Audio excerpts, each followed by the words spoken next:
वाराणसी, जहां मृत्यु अंत नहीं बल्कि मोक्ष का द्वार मानी जाती है, जहां गंगा के घाटों पर हर पल किसी न किसी की अंतिम यात्रा चल रही होती है। लेकिन क्या आप जानते हैं, काशी की हर आत्मा को मोक्ष नहीं मिलता।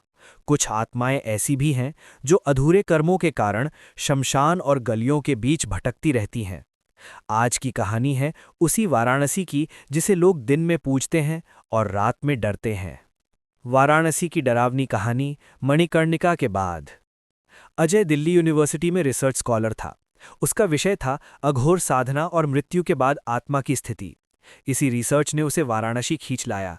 दिन में काशी उसे बिल्कुल सामान्य लगी, भीड़, मंदिर, आरती, शोर। लेकिन जैसे ही सूरज डूबता, शहर का चेहरा बदलने लगता। एक रात अजय मणिकर्णिका घाट पहुंचा। रात के लगभग 2:30 थे। घाट पर जलती चिताओं की आग हवा में अजीब सी परछाइयां बना रही थी। धुएं में मिली लकड़ी और मांस की गंध सांसों को भारी कर रही थी। पास बैठे एक बूढ़े डोम ने उसे देखा और कहा, बाबू, इस समय यहां रुकना ठीक नहीं, और घाट की पीछे की गलियों में तो बिल्कुल मत जाना। अजय मुस्कुराया। डरने की क्या बात है, ये सब वहम है। डोम ने उसकी आंखों में देखते हुए कहा, वहम दिन में होता है, रात में सच चलता है।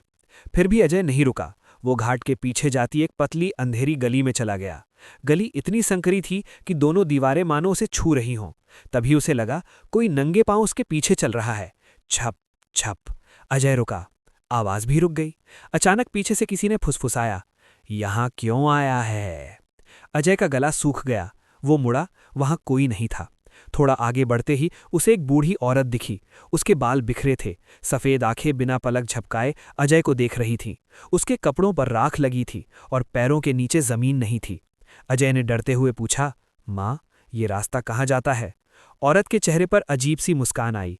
उसने शमशान की ओर इशारा किया और बोली, सब रास्ते वहीं जाते हैं। इतना कहकर वो औरत धीरे धीरे धुएं में घुल गई।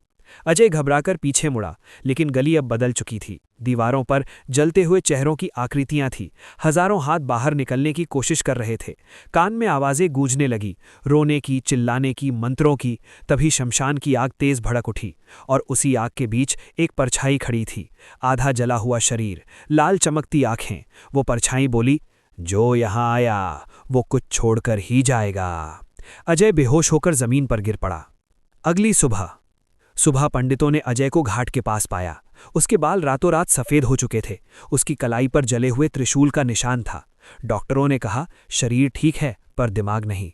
अजय उसी दिन वाराणसी छोड़कर चला गया, लेकिन जाते समय उसने बस इतना कहा, काशी सबको मोक्ष नहीं देती। वाराणसी सिर्फ तीर्थ नहीं है, वो जीवन और मृत्यु की सीमा है। अगर आप कभी वहां जाएं तो याद रखिए, आधी रात के बाद मणिकर्णिका घाट के पीछे गलियां नहीं चलती, आत्माएं चलती हैं। वीडियो अच्छा लगा हो तो लाइक, शेयर और सब्सक्राइब जरूर करें, और कमेंट में बताएं, क्या आप इस जगह पर रात में जाने की हिम्मत करेंगे? शुभ रात्रि, और काशी आपको देख रही है।